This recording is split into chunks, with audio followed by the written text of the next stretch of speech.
ओडिशा विधानसभार माननीय बाचस्पति डॉक्टर सूर्यनारायण पात्र आज निज निर्वाचन मंडली तथा गंजाम जिला दिगपहंडी को गस्त करिसेंती।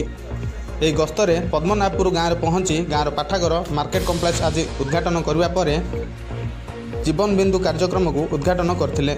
मो परिवार आनुकूल्य रे जीवन बिंदु कार्यक्रम में 50 जन व्यक्ति स्वेच्छाकृत भाव रक्त देइथिले। सेमानंकु बाचस्पति प्रमाणपत्र देई संबर्धना करथिले। यापर बागड़ा ग्राम में पहुंची 52 लाख व्यय अटकल निर्मित ग्राम्य पानीय जल प्रकल्प को उद्घाटन करथिले। पर चिकिटी और टामणा जाई सर्किट हाउस रे पहुंची दिनिकिया गस्त कार्यक्रम को समाप्ति करथिले।